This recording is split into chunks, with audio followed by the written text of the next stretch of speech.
வணக்கம் நண்பர்களே, welcome to TN police cost channel. இன்றைக்கி நம்ம 6ஆம் வகுப்பு தமிழ் சிலப்பதிகாரத்தில் இருக்கக்கூடிய முக்கியமான வினாமட்டு விடைகளை பற்றி பார்க்கலாம். போன வீடியோவில் மா என்னும் சொல்லின் பொருள், இதுக்கான ஆன்சர் என்ன கேட்டிருந்தேன். இதுக்கு ஆன்சர் வந்து என்னென்னு பார்த்தீங்கன்னா ஆப்ஷன் சி விலங்கு.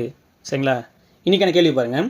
கழுத்தில் சூடுவது, இதுக்கான ஆன்சர் ஆப்ஷன் ஏ தார். தார் என்றால் மாலை. சரிங்களா? 2 கதிரவனின் மற்றொரு பெயர், இதுக்கான ஆன்சர் ஆப்ஷன் பி ஞாயிறு.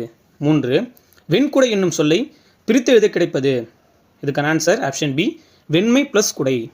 4 பொற்கோட்டு என்னும் சொல்லை பிரித்து எழுத கிடைப்பது, இதுக்கான answer option A Pon plus coat. 5 Kongu plus அலர் என்பதை சேர்த்து எழுத கிடைக்கும் சொல், இதுக்கான ஆன்சர் ஆப்ஷன் சி கொங்கலர். 6 அவன் ப்ளஸ் அலிபோல் என்பதை சேர்த்து எழுத கிடைக்கும் சொல், இதுக்கான ஆன்சர் ஆப்ஷன் பி அவன் அலிபோல். இந்த வீடியோ பிடிச்சிருந்தா கண்டிப்பாக மறக்காம நம்ம சேனலை சப்ஸ்கிரைப் பண்ணுங்கள். அடுத்த வீடியோவில் சந்திப்போம். தேங்க்யூ.